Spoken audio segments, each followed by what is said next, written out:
Hello बच्चों, कैसे हो तुम सब? होपफुली तुम सब बहुत अच्छे से होगे और नई स्टोरी के इंतज़ार में होगे, है ना? तो चलो बिना टाइम वेस्ट करे हम हमारी प्यारी सी स्टोरी शुरू करते हैं, जिसमें है बहुत सारा फन और बहुत सारा एक्साइटमेंट। तो आज की हमारी कहानी है एक प्यारी सी बच्ची की, और इस बच्ची का नाम है एंजेलिना। एंजेलिना एक बहुत ही इंटेलिजेंट बच्ची थी और इसके पापा थे एक बहुत बड़े साइंटिस्ट। शहर के नामी गिनामी मान जाने माने साइंटिस्ट थे और इनका बहुत ही बड़ा घर था। घर के चारों तरफ एक बहुत प्यारा सा गार्डन, और इस बड़े से घर में था एक बहुत बड़ा स्टोर रूम, जिस पे लटका रहता था एक बड़ा सा ताला।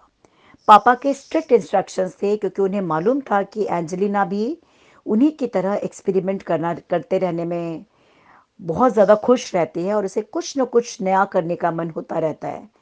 तो उन्होंने स्ट्रिक्ट इंस्ट्रक्शंस दिए थे एंजेलिना को कि तुम मेरे स्टोर रूम में कभी नहीं जाओगी और वहाँ की रखी हुई चीज़ों को कभी भी नहीं छुओगी।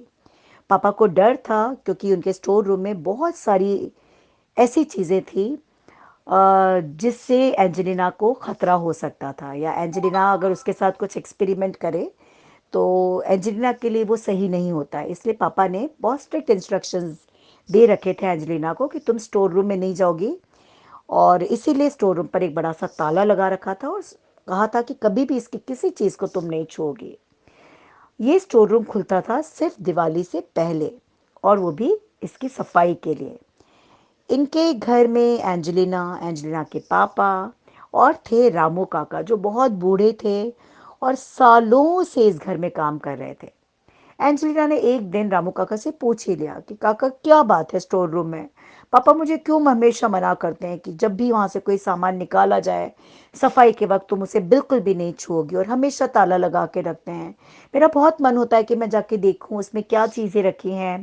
पा, पापा ने क्या क्या चीजें बनाई थी बहुत पहले, किस तरह की वो चीजें हैं, मेरा बहुत मन करता है उन्हें देखने का। रामू काका ने कहा, बिटिया, बाबूजी तुम्हारा भला चाहते हैं, इसीलिए तो तुम्हें नहीं जाने देते। और ये सुनकर एंजेलिना चुप रह जाती थी। एंजेलिना एक छोटी सी साइंटिस्ट बच्ची तो थी ही, लेकिन साथ ही वो एक बहुत प्यारी आर्टिस्ट थी।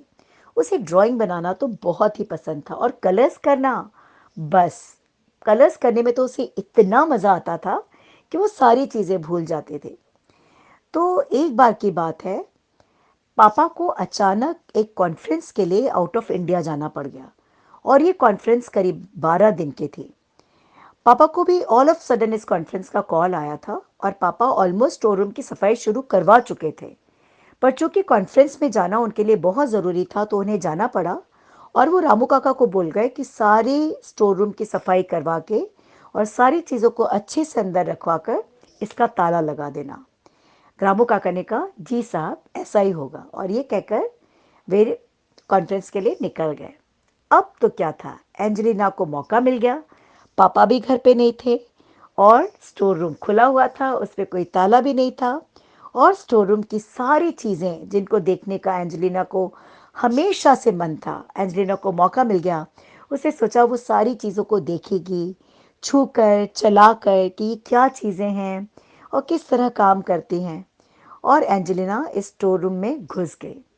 स्टोर रूम में उसने देखा एक बहुत अजीब सा कुछ, अ, बहुत बड़े से टॉय जैसा दिखने वाला एक रॉकेट जैसा था, और ये बहुत ही प्यारा लग रहा था। एंजेलिना ने रामू काका से पूछा कि रामू काका, ये क्या है? रामू काका ने बताया कि ये एक टॉय रॉकेट है, लेकिन ये उड़ता है, और ये बहुत सालों पहले बाबूजी ने एक्सपेरिमेंटल तौर पर बनाया था। पर तुम इसे छूना नहीं बेटा, अगर इसकी चाबी अगर तुमने मोड़ दी तो ये उड़ने लग जाएगा और ये तुम्हें न जाने किस किस कंट्री में ले जाएगा। एंजेलिना ने कहा, नहीं नहीं रामू काका, मैं इसे बिल्कुल भी नहीं छूंगी, और मैं इसकी चाबी को तो कभी भी नहीं घुमाऊंगी। रामू ने काका ने कहा, ठीक है बिटिया। और ये कहकर रामू काका अपने कामों में लग गए। शाम हुई, रामू काका थक गए थे और सो गए। अब एंजेलिना का वक्त था। एंजेलिना आई, और एंजेलिना ने सोचा कि क्यों ना इस रॉकेट में बैठा जाए और सैर करके देखा जाए कि ये कहाँ कहाँ ले जाता है। एंजेलिना उस रॉकेट में बैठ गई, और जिस चाबी को छूने के लिए रामू काका ने सख्त मना करा था उसने उसी चाबी को घुमा दिया। अब क्या था, जैसे ही चाबी घुमाई, ये बड़ा सा टॉय रॉकेट जो था, इसके फैन जो था इसका जोर से हिलने लग गया और ये उड़ने लग गया। और जब ये उड़ने लग गया, एंजेलिना को बहुत ही मजा आया। वो बिल्कुल भी नहीं डरी, वो बहुत ही ब्रेव बच्ची थी। और उड़ते उड़ते उड़ते जब वो आकाश में जा रही थी, तो उसने देखा कि नीचे ज़मीन कितनी प्यारी लग रही थी। उसे तरह तरह की कंट्रीज दिखाई दे रही थी, कोई कलरफुल थी, कोई रेतीली थी, है ना। तो इस तरह से किसी जगह जंगल थे, किसी जगह मैदान थे, कोई जगह पे बड़ी सी नदी थी। लेकिन एक बहुत अजीब सी कंट्री एंजेलिना को दिखाई दी, और ये कंट्री थी पूरी ब्लैक एंड वाइट। यानी इस पूरी कंट्री में ब्लैक और वाइट कलर के अलावा कोई और कलर ही नहीं था। एंजेलिना ने सोचा कि अरे, ये तो बड़ी अजीब ही कंट्री है, चलो हम यहीं पे रुकते हैं। और एंजेलिना ने अपने रॉकेट की चाबी ऑपोजिट डायरेक्शन में घुमा दी। और जैसे ही उसने ऑपोजिट डायरेक्शन में अपनी चाबी घुमाई, उसका रॉकेट उस कंट्री में लैंड कर गया, वहीं पे रुक गया। एंजेलिना उस रॉकेट से उतरी और उसने देखा कि ये तो बहुत ही अजीब कंट्री है। उसने ऐसी कंट्री के बारे में न कभी सुना, न कभी पढ़ा, न कभी देखा। पूरी ब्लैक एंड वाइट, यहाँ के पेड़ भी ब्लैक एंड वाइट थे, यहाँ के घर ब्लैक एंड वाइट थे, यहाँ के लोग जो कपड़े पहनते थे वो ब्लैक एंड वाइट थे, सब चीज़ें ब्लैक एंड वाइट थी। यहाँ पे कोई भी कलर नहीं था, ब्लैक वाइट और ग्रे। एंजेलिना को बहुत अजीब लगा कि लोग इसे ब्लैक एंड वाइट कलर के साथ कैसे अपनी लाइफ काट सकते हैं। पेड़ भी ग्रीन और ब्राउन होने के बजाय, जिसका ट्रंक ब्राउन और कैनोपी ग्रीन होने की बजाय, वो भी ब्लैक एंड वाइट। किसी की लाइफ में कोई कलर नहीं था। एंजेलिना ने एक बात और देखी कि यहाँ के लोग भी बिल्कुल ब्लैक एंड वाइट ही थे, यानी कोई कलर्स उनकी लाइफ में नहीं थे। वो सुबह उठते थे, अपने फार्म्स में काम करते थे, लेडीज़ अपने घर का काम करती थीं, कुएं से पानी ले आती थीं, खाना बना लेती थीं। उनकी लाइफ में कोई गॉसिपिंग नहीं थी, कोई गेम नहीं था, कोई मज़ा नहीं था, कोई हंसी नहीं थी, कोई चुटकुला नहीं था। बिल्कुल ब्लैक एंड वाइट लाइफ थी, वो बिल्कुल सीरियस रहते थे। अब एंजेलिना को लगा कि वाह, इस दुनिया को अब कुछ, इसमें कुछ नया करना चाहिए। एंजेलिना एक बहुत बड़ी आर्टिस्ट थी, तो उसने सोचा कि इस दुनिया को अब बनाऊंगी मैं कलरफुल।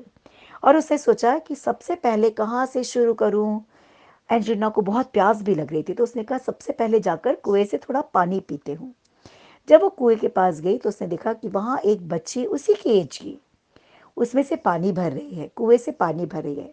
एंजेलिना ने कहा कि क्या तुम मुझे थोड़ा पानी दे सकते हो। बिना मुस्कुराते हुए उस बच्चे ने कहा, हाँ, मैं तुम्हें पानी पिलाती हूँ। और उस बच्ची ने एंजेलिना को पानी पिलाया। एंजेलिना ने जब उसे देखकर स्माइल दी, तो उस बच्ची ने स्माइल भी नहीं दी। एंजेलिना को बड़ा अजीब लगा, और वो बच्ची उसे पानी पिलाकर और पानी भरकर एक पॉट में ले जाने लगी। एंजेलिना ने उसे रोककर कहा कि तुम्हारा क्या नाम है, तुम अपना नाम तो बताओ। तो उस बच्चे ने कहा, मेरा नाम अंजलि है। और ये कहकर वो जाने लगी। एंजेलिना को अचानक याद आया कि उसके पॉकेट में एक रेड कलर का सैटिन रिबन है। तो उसने कहा कि अंजलि, ज़रा रुको, देखो मैं तुम्हारे लिए क्या लाई हूँ। अंजलि ने बड़े ही न्यूट्रल एक्सप्रेशंस के साथ कहा, क्या है। तो उसने अपने पॉकेट से एक रेड रिबन निकालकर एंजेलिना ने उनके इसके बालों में बांध दिया। और एक रेड कलर, इस ब्लैक एंड वाइट दुनिया में एक पहला कलर ऐड हुआ, और वो था ये रेड रिबन, जो इस गर्ल के बालों में गया।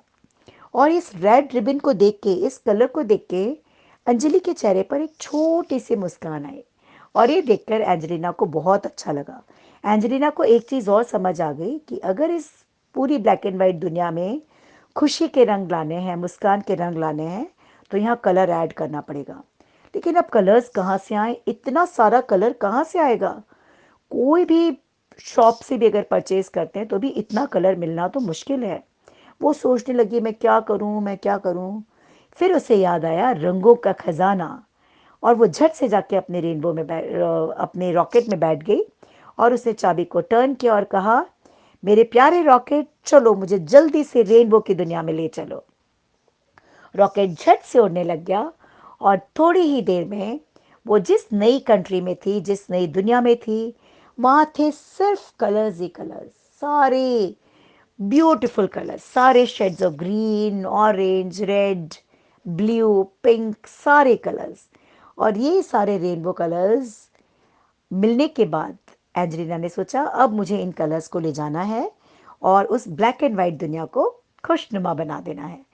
तो वहाँ जाकर उसने कहा कि इस रेनबो कंट्री का किंग कौन है, मुझे मिलना होगा। उसने अपने रॉकेट से कहा कि मुझे किंग के पास ले चलो। तो रॉकेट इस रेनबो कंट्री के किंग के पास ले गया एंजेलिना को। एंजेलिना ने जाके उस किंग से कहा कि देखिए, मैं एक ऐसी कंट्री को जानती हूँ जहाँ पूरा ब्लैक एंड वाइट वर्ल्ड है, कोई कलर नहीं है। मैं चाहती हूँ कि आपकी ये कंट्री फुल ऑफ कलर्स है। आप प्लीज़ अपने कलर्स को कहें कि वो मेरे साथ आएं और मुझे कोऑपरेट करें और उस ब्लैक एंड वाइट वर्ल्ड को फिर से कलरफुल बना दें। किंग ने कहा, ज़रूर, हमारा तो काम ही है कि दुनिया में रंग बिखेरना। मैं अपने सारे कलर्स को इंस्ट्रक्शन देता हूँ कि वो तुम्हारे साथ जाएं और उस ब्लैक एंड वाइट वर्ल्ड को ब्यूटीफुल और कलरफुल बना दें। और एंजेलिना बड़ी खुश थी। उसने सारे रेनबो कलर्स को कहा, तुम मेरे पीछे पीछे आओ और हम ब्लैक एंड वाइट कंट्री की तरफ चलते हैं। एंजेलिना रॉकेट में थी, ब्लैक एंड वाइट कलर उसके पीछे पीछे आ रहे थे स्काई से होते हुए। और फाइनली एंजेलिना इस ब्लैक एंड वाइट कंट्री में पहुंची। जब वो वहां उतरी तो रेनबो कलर्स को उसने कहा कि ग्रीन, आप जाओ और सारे पेड़ों की लीव्स में समा जाओ। ब्राउन, आप जाओ और सारे पेड़ों की ट्रंक में समा जाओ। और डिफरेंट डिफरेंट कलर्स को उसने कहा कि तुम यहाँ की हर बिल्डिंग को अपने ब्यूटीफुल कलर से पेंट कर दो। और बाकी सारे ऑरेंज, पिंक और वाइब्रेंट कलर्स को एंजेलिना ने कहा कि तुम यहाँ की सारी जो वाइट फ्लावर्स हैं उनको कलरफुल बना दो। ग्रीन कलर से कहा यहाँ की ग्रास को सॉफ्ट और ग्रीन बना दो। ब्लू कलर से कहा कि यहाँ के स्काई को प्यारा और ब्लू बना दो और उसमें थोड़ा थोड़ा पिंक भी ऐड कर दो। ब्लू कलर से कहा, स्काई ब्लू कलर से कहा कि जाओ तुम इस नदी के अंदर ब्लू कलर भर दो। और इस तरह से देखते ही देखते ये पूरी दुनिया जो ब्लैक एंड वाइट थी वो कलर्स से भर गई। रेनबो कलर्स ने सारी चीज़ों को कलरफुल बना दिया। और वहाँ के लोग भी जब उठे, ये सारा काम जब हो रहा था तब रात का वक्त था, और जब सुबह की किरण उगी और लोग उठे तो वो अपनी दुनिया को कलरफुल देखकर एकदम स्तब्ध रह गए, एकदम आश्चर्य में रह गए। और उस ब्यूटीफुल कलर्स को देखकर अपने आप उनके चेहरे पर एक छोटी सी मुस्कान आ गई। ये लोग जो थे ये अभी भी ब्लैक एंड वाइट थे, लेकिन जब इन्होंने सारे तरफ कलर्स देखे तो इन्हें लगा कि हमें भी अब ब्लैक एंड वाइट नहीं रहना है, हमें भी कलरफुल हो जाना है। और वो आकर एंजेलिना से मिले। उन्हें पता चल गया कि एंजेलिना की वजह से ही ये पूरी दुनिया कलरफुल हो गई है, क्योंकि अंजलि ने अपने पेरेंट्स को एंजेलिना के बारे में बताया था। उन्होंने जाकर एंजेलिना से कहा कि हमें भी कलरफुल बनना है, हमारे ड्रेसेस कलरफुल हो जाएं, हमारे बालों में कलरफुल रिबन्स हों और हमारी लाइफ भी कलरफुल हो जाए।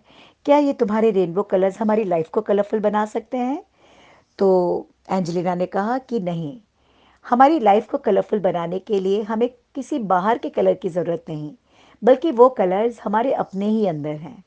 हमें इसके लिए सिर्फ मुस्कुराना है, हंसना है और ईश्वर को बहुत बड़ा थैंक्स देना है। तुम यही करो और ये सोचना शुरू करो कि ये दुनिया, ये लाइफ जो है ईश्वर की दी हुई, ये बहुत ही छोटी लाइफ है, हंसने मुस्कुराने के लिए, कलर्स बिखेरने के लिए मिली है। तो ये कलर्स तुम्हें बाहर से नहीं मिलेंगे, तुम्हें इसको अपने अंदर से ही निकालना है और उसे अपने चेहरे पे सजाना है। उन लोगों को ये बात समझ में आ गई। उन्होंने अपनी मन की छुपी हुई मुस्कान को निकाला, वो मुस्कुराने लग गए और मुस्कुराने के साथ ही जैसे उनकी दुनिया रंगीन हो गई। उन्होंने गार्डन से प्यारे प्यारे फूलों को तोड़कर उनकी मालाएं बनाई और अपने बालों में सजाया, अपने गले में पहना। उन्होंने गार्डन के प्यारे प्यारे फूलों को पीस कर उसके रंगों से अपने कपड़ों को रंगा और अपने कपड़ों को कलरफुल बना लिया। और इस तरह से ये ब्लैक एंड वाइट वर्ल्ड फिर से ब्यूटीफुल और कलरफुल हो गया। अचानक एंजेलिना को याद आया, अरे घर पर सब वेट कर रहे होंगे, मुझे तो यहाँ से जाना होगा। तो उसने अंजलि से कहा कि अब मुझे जाना होगा अपनी अपने वर्ल्ड में, अपनी कंट्री में, जहाँ सब कुछ कलरफुल है। वहाँ के सारे लोगों ने एंजेलिना को बहुत बड़ा थैंक्स दिया और एंजेलिना को एक बहुत प्यारा सा कार्ड पेंट करके दिया। और एंजेलिना ने सबको बाय करा, भारी मन से सब ने एंजेलिना को बाय किया। एंजेलिना फिर से अपने रॉकेट में बैठ गई। उसने अपनी चाबी को घुमाया, रॉकेट उड़ने लगा और सुबह होने से पहले एंजेलिना वापस अपने घर आ चुकी थी।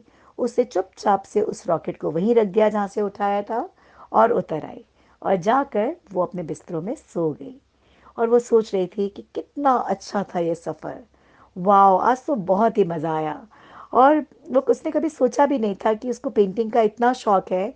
ईश्वर उसे पेंटिंग का इतना बड़ा मौका देंगे जिसमें उसका पैलेट, उसका उसके लिए कलर्स होंगे रेनबो, और वो एक पूरी ब्लैक एंड वाइट कंट्री को कलरफुल पेंट करेगी। एंजेलिना बहुत खुश थी और उसके मन में था कि अब मैं देखूंगी कि पापा के स्टोर रूम में और क्या अच्छी चीज़ है। उसको याद था कि उनके वहाँ पे स्टोर रूम में एक प्यारी सी सबमरीन थी। वो सोच चुके थे कि अब अगला एक्सपेरिमेंट सबमरीन पे करूँगी। और सोचते सोचते उसे नींद आ गई और वो गहरी नींद में सो गई। तो यही थी हमारी आज की प्यारी सी कहानी। और हमारी अगली कहानी भी एंजेलिना के ही ऊपर है, जिसमें नेक्स्ट डे एंजेलिना ने उठाई सबमरीन और वो एक बड़े से समुद्र के अंदर अपनी सबमरीन को लेकर कूद पड़ी। वहाँ उसके साथ क्या हुआ, ये हम सुनेंगे हमारी अगली कहानी में। तो ये थी हमारी आज की प्यारी सी कहानी, एंजेलिना और उसका मैजिक रॉकेट।